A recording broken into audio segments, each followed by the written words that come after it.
Bulletin की शुरुआत करेंगे चुनावी महासंग्राम की खबरों के साथ।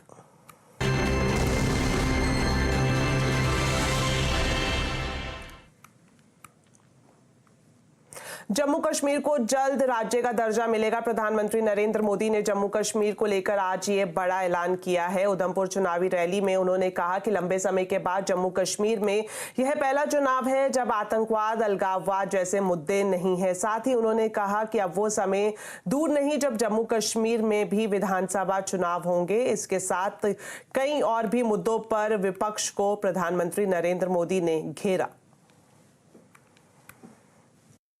370 की ऐसी दीवार बना दी थी कि जम्मू कश्मीर के लोग बाहर नहीं झोंक सकते थे और बाहर वाला जम्मू कश्मीर की तरफ नहीं झोंक सकता था, और ऐसा भ्रम बना के रखा था कि बस उनकी जिंदगी ये 370 है तभी बचेगी। ऐसा झूठ चलाया आपके आशीर्वाद से मोदी ने 370 की दीवार गिरा दी। चुनौती देता हूं, हिंदुस्तान की कोई पॉलिटिकल पार्टी हिम्मत करके आ जाए, विशेष करके मैं कांग्रेस को चुनौती देता हूं, वो घोषणा करे वो 370 को वापस लाएंगे, ये देश उनका मुंह तक देखने को तैयार नहीं होगा। वो समय दूर नहीं जब जम्मू कश्मीर में भी विधानसभा के चुनाव होंगे। जम्मू कश्मीर को वापस राज्य का दर्जा मिलेगा। आप अपने विधायक, अपने मंत्रियों से अपने सपने साझा कर सकेंगे। हर वर्ग की समस्याओं का तेजी से समाधान होगा। जम्मू कश्मीर के बाद प्रधानमंत्री ने राजस्थान के बाड़मेर में रैली की। मोदी ने जनसभा को भी यहां पर संबोधित किया। अपने भाषण में प्रधानमंत्री ने कांग्रेस पर जमकर हमला बोला। बाबा साहब और संविधान का अपमान करने वाले कांग्रेस और इंडिया अलायंस के झूठों से, उनकी गपबाजी से सावधान रहने की जरूरत है। और कांग्रेस वाले सुन लें, ये 400 सीट की बात देश की जनता ने इसलिए की है कि आपने 10 साल पार्लियामेंट में मुझे अच्छे काम करने के लिए रोकने की लगातार कोशिश की है, और इसलिए देश आपको, कांग्रेस को सजा देना चाहता है और साफ कर देने का मन बना लिया है। और जहां तक संविधान का सवाल है, आप मान के चलिए और मोदी के शब्द लिख के रखिए, बाबा साहब आंबेडकर खुद आ जाए तो भी संविधान खत्म नहीं कर सकते हैं। हमारा संविधान सरकार के लिए गीता है, रामायण है, महाभारत है, बाइबल है, कुरान है, ये सब कुछ हमारे लिए हमारा संविधान है। वहीं आज देश के प्रधानमंत्री, गृह मंत्री और रक्षा मंत्री तीनों ने पाकिस्तान को 2 टूक शब्दों में आतंकवाद पर नकेल कसने को कहा है। रक्षा मंत्री राजनाथ सिंह ने आतंकवाद को लेकर पाकिस्तान को सख्त चेतावनी देते हुए कहा कि अगर आतंकवाद के जरिए भारत को अस्थिर करने की कोशिश हुई तो नतीजे भुगतने होंगे। पाकिस्तान से यही अपेक्षा करता हूं कि आतंकवाद का सहारा लेकर यदि वह भारत को डिस्टेबलाइज करने की, अस्थिर करने की कोशिश करेंगे तो इसका खामियाजा भुगतना पड़ेगा। आतंकवाद पर काबू पाए पाकिस्तान, यदि पाकिस्तान को लगता है कि वह आतंकवाद पर काबू पाने में असमर्थ हैं, नहीं कर सकते हैं, तो पड़ोसी देश भारत है, उसका भी सहयोग प्राप्त करना चाहते हो तो भारत का सहयोग प्राप्त करें। आतंकवाद को रोकने के लिए भारत सहयोग करने को तैयार है। कश्मीर जिस तरीके से विकास की राह पर आगे बढ़ चला है, इस संभावना को नकारा नहीं जा सकता है कि पीओके में रहने वाले लोग ये कहेंगे कि जल्दी से जल्दी हमको भी भारत में मर्ज कर दिया जाए, हम मर्ज होना चाहते हैं। ये उनकी ख्वाहिश होगी, ये उनकी इच्छा होगी, ये उनकी मुराद होगी कि भारत के साथ रहना चाहेंगे, वही मांग करेंगे, मेरा ऐसा पक्का विश्वास है। अब वैसे तो पीओके हमारा था, है और पीओके हमारा रहेगा। गृह मंत्री अमित शाह ने आज मुरादाबाद में चुनावी रैली की। अमित शाह ने अपने संबोधन में कहा कि 2014 और 2019 में यूपी में बड़ी जीत के कारण मोदी पीएम बने। तीसरी बार 73 और 65 नहीं, सीधे 80 सीटें जीतेंगे। भाई और बहनों, 2014 और 19 दोनों में प्रधानमंत्री नरेंद्र मोदी जी बने, उसका सबसे बड़ा कारण मेरा उत्तर प्रदेश है। सबसे बड़ा कारण उत्तर प्रदेश है। 2014 में 73 सीटें और 19 में 65 सीटें दी और इसी के कारण मोदी जी पूर्ण बहुमत से प्रधानमंत्री बने। मगर इस बार तीसरी बार बनाना है। ना 73 चलेगी, ना 65 चलेगी। इस बार 80 की 80 सीटें नरेंद्र मोदी की झोली में। वहीं राहुल गांधी ने तिरुवेली में आज चुनावी रैली की। उन्होंने किसानों के लिए एमएसपी की गारंटी वाले कानून लाने का भरोसा दिया। वहीं साथ ही मोदी सरकार के खिलाफ भी हमला बोला। राहुल ने कहा कि मोदी सरकार अब संविधान बदलने की तैयारी में है। उन्होंने देश में लोकतंत्र के वजूद को लेकर भी आशंका जताई। His members of parliament openly state that they're going to change the constitution if they come to power. Where earlier India used to be called a beacon of democracy, the rest of the world today says India's democracy is no longer a democracy. Misa Bharti ने प्रधानमंत्री नरेंद्र मोदी को jail भेजने वाले बयान से U turn ले लिया है। मीसा ने कहा कि बयान को तोड़ मरोड़ कर पेश किया गया है। उन्होंने कहा था कि इलेक्टोरल बॉन्ड की जांच वो कराएंगे और सबको जेल में डालेंगे, लेकिन मीडिया में हंगामा मचने के बाद उन्होंने ये सफाई दी है। सुनिए।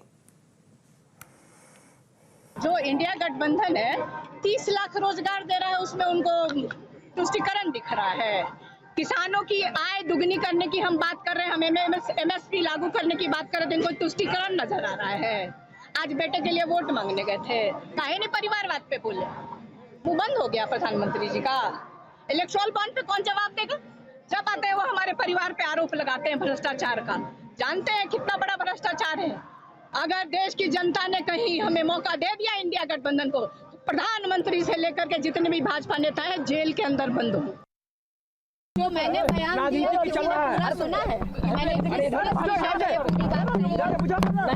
प्रधानमंत्री जी के ऊपर मैंने ये कहा था, जो सुप्रीम कोर्ट ने जो टिप्पणी किया है इलेक्टोरल बॉन्ड के ऊपर, मैंने उस पे कहा था कि अगर हम लोग आते हैं तो इसकी जांच कराएंगे और जो लोग इसमें दोषी होंगे उनको सजा दी जाएगी। आप देखिए प्रधानमंत्री जी, भाजपा एनडीए के लोग ईडी, सीबीआई, इनकम टैक्स, विपक्ष के नेताओं के ऊपर रेड डलवा करके उनको जेल में भेज रहे हैं। तो मुद्दा तो है ही नहीं। मैंने जो मेरे बयान को तोड़ मरोड़ के मीडिया के द्वारा जो प्रस्तुत किया गया है। चलिए अब आपको दिखाते हैं लोकसभा चुनाव से जुड़ी हमारी स्पेशल कवरेज, चुनावी मूड माहौल।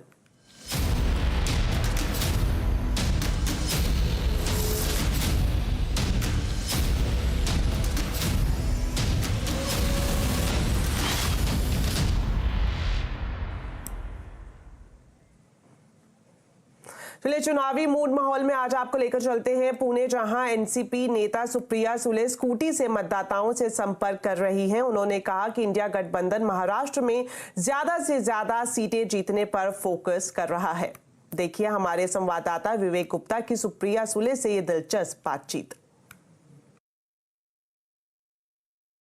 इस समय हम पुणे में हैं और एनसीपी शरद पवार की तरफ से सुप्रिया ताई कैंपेनिंग कर रही है और साफ तौर पे देख सकते हैं कि जो सुप्रिया सुले जी हैं एक स्कूटी पर बैठकर पुणे की सड़कों पर कैंपेनिंग कर रही हैं। अभी ये जहां भी जा रही है उनके साथ हम मौजूद रहेंगे, उनसे बात करने की कोशिश करेंगे। मैम, स्कूटी की राइड कैसी लग रही है? अरे मैं इस एरिया में हमेशा करती हूँ। ओके। जब इस एरिया में पूना सिटी में रहती हूँ मैं बहुत बार स्कूटी पे ही जाती हूँ। तो फिर इस बार इलेक्शन का माहौल चल रहा है और सबसे कैंपेनिंग स्कूटी पे हो रही है आपकी साइड लेने के लिए। हमेशा स्कूटी, जैसे गणपति का त्योहार हो, नई अंडी का त्योहार हो, तब ट्रैफिक बहुत होता है तो हम रेगुलरली स्कूटी पे घूमते हैं। जनरली पुणे में देखा जाता है ट्रैफिक बहुत रहता है तो स्कूटी ज्यादा कंफर्टेबल रहती है। हाँ, टाइम बच जाता है, ज्यादा काम हो जाता है। मैम, आप चुनावों की बात करते हैं 2019 और मैम 2019 और 2024 में क्या डिफरेंसेस हैं चुनाव में, क्योंकि इस पर सिनेरियो पूरा चेंज है। नहीं, मेरे ख्याल से जो प्रॉब्लम है वो सबसे ज्यादा किसानों की है, महंगाई, बेरोजगारी और सबसे ज्यादा करप्शन, जिसके खिलाफ लड़के ये सरकार आई है, जिन पे आरोप किए, जिन पे आरोप किए सारे आज बीजेपी में है, तो वो करप्ट है या नहीं है, तो भ्रष्टाचार था या नहीं था। और महंगाई तो बढ़े जा रही है, महंगाई बढ़े जा रही है और आप देख रहे हैं बेरोजगारी, आईआईटी के बच्चों को नौकरी नहीं मिल रही है। ये तो आप ही के चैनल पे दिखाया था।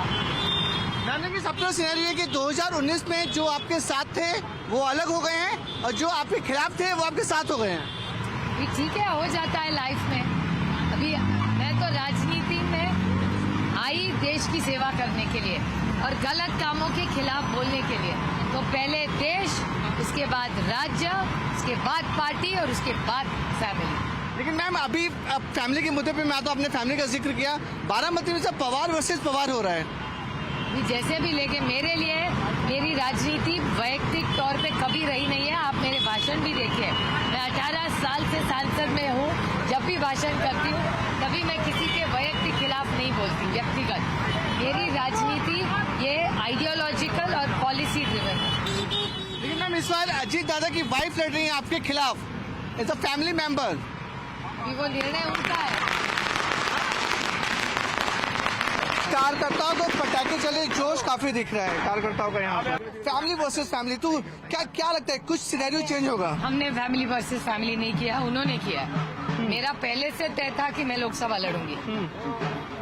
मैम, लेकिन ये मैं बताऊं, अजीत दादा पवार जब पहली बार पार्टी छोड़ के गए थे तो आपने कन्विंस किया, वो वापस आए, दूसरी बार फिर से गए, तो क्या अगर अजीत दादा पवार फिर से शरद पवार जी के साथ आते हैं तो क्या डिसीजन होगा?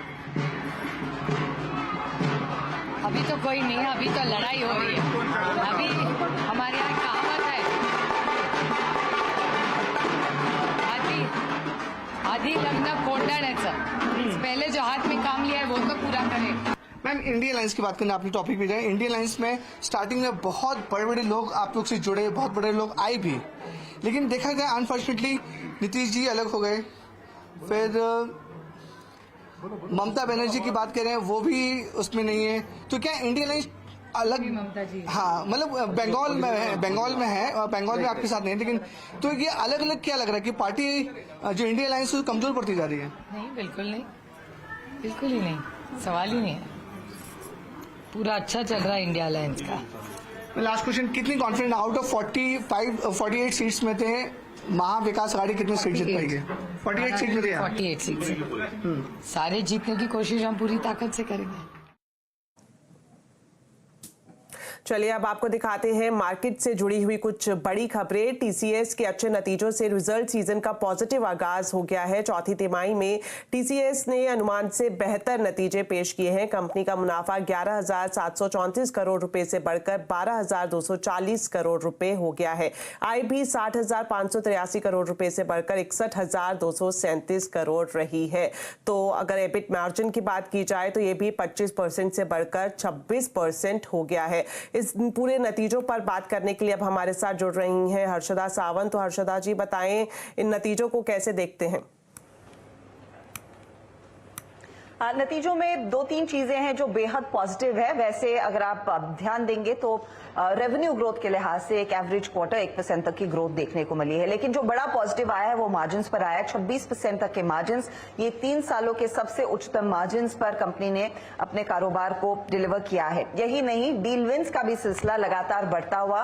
$13.2 बिलियन की डील विन इस तिमाही में कंपनी ने क्लॉक की है और FY24 ये क्लोज कर रहे हैं $42 बिलियन की डील विंस के साथ। तो ये दो चीजें हैं जो सबसे बढ़िया रही हैं। लेकिन साथ ही अगर आप कांस्टेंट करेंसी का आंकड़ा देखें तो वहां पर लगभग 1% तक की इंप्रूवमेंट 1% ही आई है, तो ज्यादा इंप्रूवमेंट देखने को नहीं मिली है। बीएफएसआई को लेकर अभी भी थोड़ी सी धीमापन देखने को मिला है, पिकअप नहीं है। हाँ, मैन्युफैक्चरिंग सेक्टर में हमने देखा है एक अच्छी खासी ग्रोथ देखने को मिली है। हालांकि कंपनी आश्वस्त है कि इस समय क्लाइंट्स की तरफ से भले ही डिस्क्रिशनरी स्पेंड्स बड़े पैमाने पर वापस नहीं लौटे हों, लेकिन डील विन पाइपलाइन जो है वो काफी ज्यादा मजबूत है। आने वाले साल यानी कि FY25 में 7 से 9 बिलियन डॉलर तक की डील विंस एक एवरेज के तौर पर वो देखना चाहेंगे। साथ ही साथ कंपनी को यह भी लगता है कि बेहतर यूटिलाइजेशन के चलते यहां पर मार्जिन स्टेडी होने का आसार बना रहेगा। हालांकि क्योंकि आज इन्होंने एक ये इंक्रीमेंट्स दिए हैं, वेज हाइक दी है, तो उसका कुछ इंपैक्ट Q1 के मार्जिन्स पर दिखाई देगा। लेकिन ऑन द होल जो गाइडेंस बीकन रहा है 25 और 26% प्लस तक के मार्जिन्स का, उसी एरिया में मार्जिन्स बने रहने के आसार साफ दिखाई दे रहे हैं। जैसे ही मैक्रो एनवायरनमेंट थोड़ा सा और सुधरता है, उम्मीद ये जताई जा रही है कि जो बीएफएसआई जो लार्जली फीका रहा है इस पूरे साल, उसमें कुछ पिकअप आता हुआ दिखाई देगा। वैसे अलग दूसरे सेक्टर्स हैं जहां पर कुछ रिटेल, एयरलाइन, मैन्युफैक्चरिंग है जहां पर अच्छा खासा पिकअप देखने को मिला है। ऑन एन एवरेज एक मजबूत तिमाही बैक्ड बाय स्ट्रॉन्ग मार्जिन्स और बहुत ही मजबूत डील विन।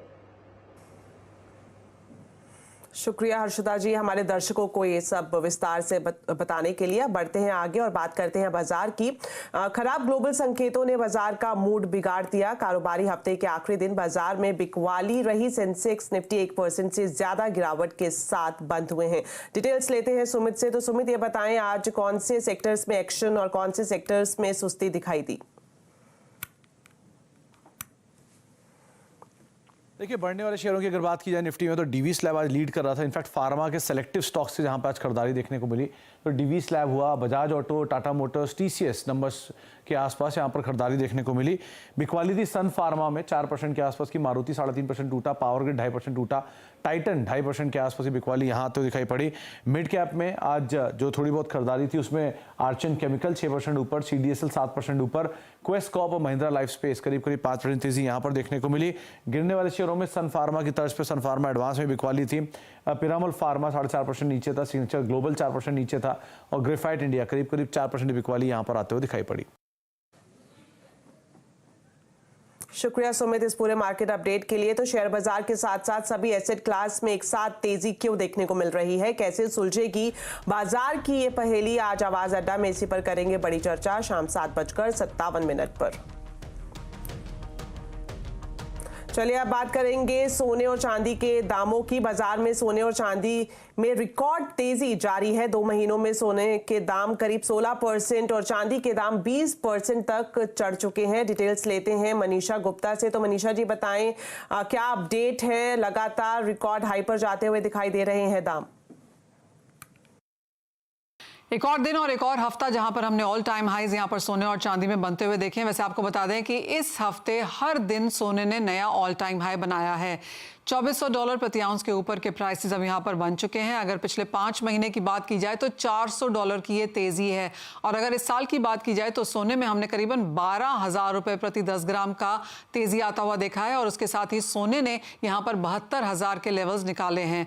तेजी इसलिए भी है क्योंकि सेंट्रल बैंक्स अब भी खरीद रहे हैं। चाइना में रिटेल बाइंग काफी स्ट्रांग है। ऐसी एक रिपोर्ट थी कि कॉस्को यूएस में यहां पर करीबन 100 से 200 मिलियन डॉलर्स वर्थ का यहां पर सोना बेच रहा है। यानी कि रिटेल खरीदारी निचले स्तरों पर अब भी यहां पर बरकरार है। बाजार मानता है कि स्पेकुलेटिव ट्रेडिंग भी अच्छी खासी है। ईटीएफ की खरीदारी अब आ रही है। एचएनआईज बाजार में यहां पर जुड़ रहे हैं, लेकिन रैली शायद थोड़ी सी थकती हुई लग रही है। बाजार मानता है कि यहां से $100-150 की तेजी सोने में अभी बाकी है, तो कुछ और नए हाईज यहां पर बरकरार रहेंगे। जहां तक चांदी की बात है, ये एक लॉन्ग टर्म स्टोरी है। अगर आप चांदी में निवेश करना चाहें तो यहां पर अच्छे खासी आगे चलते चलते आपको लाख, 1.25 लाख रुपया प्रति किलो तक के भी चांदी के भाव देखने देखने को मिलेंगे। एज ऑफ नाउ चांदी यहां पर 80-85 हजार रुपए के साथ काम कर रही है।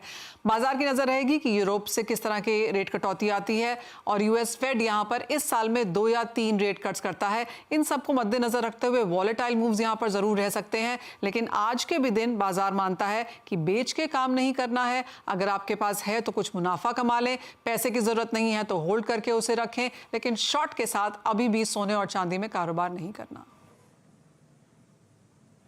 शुक्रिया मनीषा जी इस पूरी जानकारी के लिए। चलिए अब आपको बताते हैं हमारे स्पेशल प्रोग्राम कमोडिटी गुरुकुल के बारे में। कमोडिटी बाजार की तरफ लोगों का जबरदस्त क्रेज देखने को मिल रहा है। लोग बाजार में निवेश तो करना चाहते हैं लेकिन सही तरीका नहीं जानते। ऐसे में आपकी मदद करने के लिए सीएनबीसी आवाज लेकर आया है अभी तक की सबसे अनोखी पहल। देश विदेश के कमोडिटी बाजार के दिग्गजों से सीखिए कमोडिटी बाजार के गुर और सीखिए कैसे करते हैं बाजार में कमाई। जानिए एफएनओ और पोर्टफोलियो हेजिंग के फंडे कैसे पहचाने, बाजार के ट्रेंड्स क्या है, नए बाजार के डायनामिक्स और एडवांस टेक्निकल इंडिकेटर्स कैसे पढ़ें और समझे चार्ट का पैटर्न। इसके अलावा भी बहुत कुछ होगा लाइव सेशन में और साथ ही कमोडिटी से जुड़े आपके हर सवाल के जवाब भी आपको यहां पर मिलेंगे। तो आप भी इस एक्सक्लूसिव वेबिनार का हिस्सा बने और जानकारी इस वक्त आपकी टीवी स्क्रीन पर है।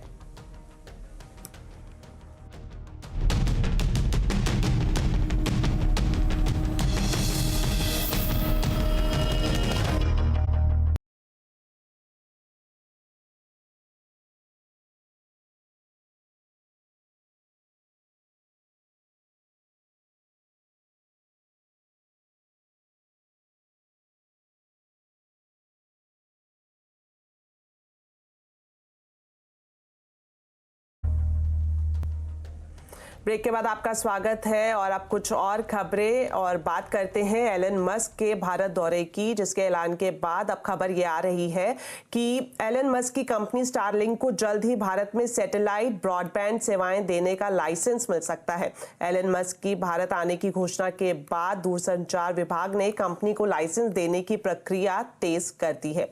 इस खबर पर पूरी अपडेट के साथ अब जुड़ गए हैं असीम मनचंदा। असीम, बताएं क्या है पूरा अपडेट। देखिए, स्टारलिंक काफ़ी समय से कोशिश कर रही है कि भारत के अंदर एंट्री की जाए और सैटेलाइट ब्रॉडबैंड सर्विसेज दी जाए, लेकिन कंपनी के पास अभी भी कंपनी को लाइसेंस नहीं मिला है। ये भी बता दूं कि कंपनी ने अक्टूबर 2022 में लाइसेंस के लिए आवेदन किया था। वो कंपनी और सरकार के बीच में कई दौर की बैठकें हो चुकी हैं, लेकिन सरकार ने कंपनी के लाइसेंस को ठंडे बस्ते के अंदर डाल दिया था। अब जब बुधवार को एलन मस्क ने ट्वीट किया कि वो भारत आ रहे हैं, प्रधानमंत्री मोदी से मिल रहे हैं, तो सरकार एकदम से हरकत में आ गई है। उनकी पुरानी फाइलों को खोज निकाला और उस पर काम करने की शुरुआत कर दी है। जब मैं सूत्र बता रहे कि अगले 10 दिन के अंदर कंपनी को लेटर ऑफ इंटेंट और लाइसेंस दोनों जारी हो सकते हैं। एक बार कंपनी को लाइसेंस मिल जाता है तो कंपनी को ट्रायल स्पेक्ट्रम भी दिया जाएगा ताकि कंपनी इंडिया के अंदर अपने ट्रायल कर सके। एक बार लाइसेंस मिल जाएगा कंपनी को तो कंपनी सैटेलाइट ब्रॉडबैंड सेवाएं देने के लिए कस्टमर से एडवांस बुकिंग भी ले सकेगी। तो ये सारी तैयारियां बैकड्रॉप में चल रही है। जैसे एलन मस्क ने इस बात की घोषणा की कि वो आ रहे हैं भारत में, प्रधानमंत्री मोदी से ही मिलेंगे, तो ठीक उससे पहले ये उनको लाइसेंस मिल सकता है, उनके आने से पहले और यहाँ पर आकर के वो ये भी घोषणा कर सकते हैं कि हम भारत में स्टारलिंक की सैटेलाइट ब्रॉडबैंड सर्विसेज की शुरुआत करने जा रहे हैं। शुक्रिया असीम इस पूरी खबर के लिए। अब बढ़ते हैं आगे। अगर अभी तक आपका पिछला इनकम टैक्स रिफंड नहीं आया है तो इस महीने के आखिर तक यानी 30 अप्रैल तक आपके खाते में ये रिफंड आ जाएगा। इनकम टैक्स डिपार्टमेंट ने ऐसे ही कई कदमों के लिए एक्शन प्लान तैयार किया है। डिटेल्स लेते हैं हमारे economic policy editor Lakshman Roy से। तो लक्ष्मण जी, बताएं कब तक अटके हुए पैसे खाते में आ जाएंगे? वैसे तो सरकार के अलग अलग डिपार्टमेंट 100 दिन का एक्शन प्लान तैयार कर रहे हैं ताकि नई सरकार आने के साथ ही उस पर अमल शुरू किया जा सके, लेकिन इनकम टैक्स डिपार्टमेंट ने एक ऐसा एक्शन प्लान तैयार किया है जो नई सरकार का इंतजार नहीं कर रहा है।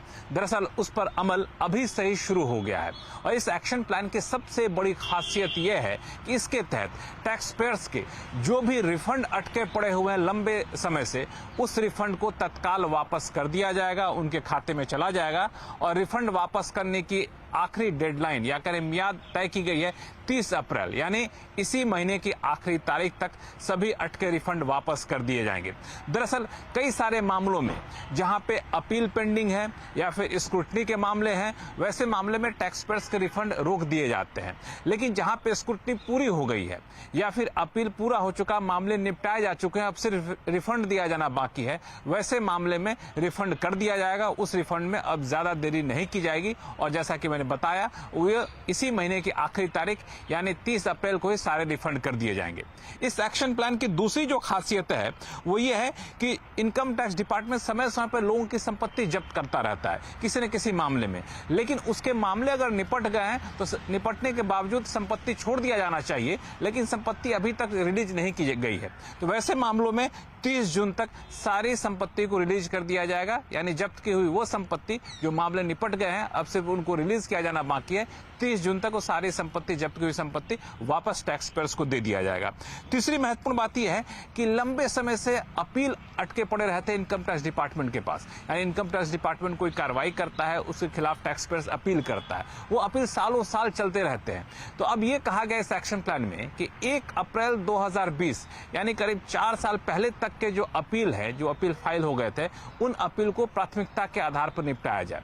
खासतौर से जो कंपाउंडिंग के मामले पड़े हुए हैं, कम से कम 150 अपील जो कंपाउंडिंग से जुड़े हुए हैं, उनको 30 जून तक निपटाया जाए। इस तरह के कुछ खास डेडलाइन के साथ action plan income tax department की तरफ से अलग अलग क्षेत्रीय कार्यालयों को, अधिकारियों को भेजे गए हैं। यानी आने वाले दिनों में कह सकते हैं कुछ महीनों में इनकम टैक्स पेयर्स को कई मोर्चे पर बड़ी राहत मिल सकती है।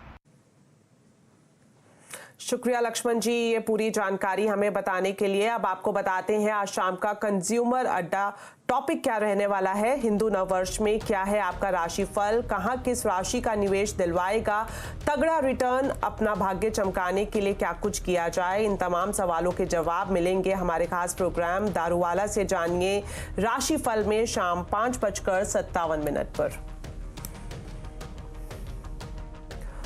रियल एस्टेट सेक्टर में अगले 10 साल तक तेजी बने रहने की संभावना है। 2034 तक देश की रियल एस्टेट इंडस्ट्री $1.5 ट्रिलियन की बन जाएगी। ये बातें CII और property consultancy firm Knight Frank India की ताजा रिपोर्ट में सामने आई है। रिपोर्ट के मुताबिक 2034 तक भारत की GDP $10 ट्रिलियन से ज्यादा होने की संभावना है, जिसमें रियल एस्टेट सेक्टर का योगदान 10% से ज्यादा रहने की उम्मीद जताई गई है। रिपोर्ट में यह भी कहा गया है कि देश के रियल एस्टेट मार्केट को रेजिडेंशियल सेक्टर लीड करेगा। 2034 तक देश के शहरी इलाकों में करीब 8 लाख घरों की जरूरत होगी और इसके लिए करीब $900 बिलियन निवेश की जरूरत होगी। ऑफिस स्पेस की बात करें तो इसकी डिमांड भी $125 बिलियन तक बढ़ने की उम्मीद इस रिपोर्ट में जताई गई है। ये वो नंबर्स हैं जो दिखा रहे हैं कि अगले 10 साल में भारत की इकोनॉमी 9 से 11 ट्रिलियन US के आसपास ग्रो हो जाएगी और उसमें जो रियल एस्टेट का ग्रोथ है, रियल एस्टेट का शेयर है, उस पर जो इस समय रियल एस्टेट तकरीबन 480-490 बिलियन के आसपास आंका जा रहा है, जो $500 बिलियन से भी कम है। ये अगले 10 सालों में ये बढ़कर 1.5 ट्रिलियन के ऊपर जाता हुआ दिखाई दे रहा है, मतलब तकरीबन 3 गुना होता हुआ दिखाई दे रहा है। सबसे पहले तो ये चीज़ बहुत ही साफ तौर से वाज़ेह हो रही है, वो ये कि ओवरऑल रियल एस्टेट बहुत बेहतरीन ग्रोथ करता हुआ दिख रहा है और उसमें ख़ास तौर से रेसिडेंशियल का जो ग्रोथ है वो गजब का ग्रोथ आता हुआ दिखाई दे रहा है। तो बुलेटिन में फिलहाल इतना ही। आप खबरों पर अपडेट रहें, CNBC आवाज से जुड़े रहें हमारे सोशल मीडिया हैंडल्स के जरिए। नमस्कार।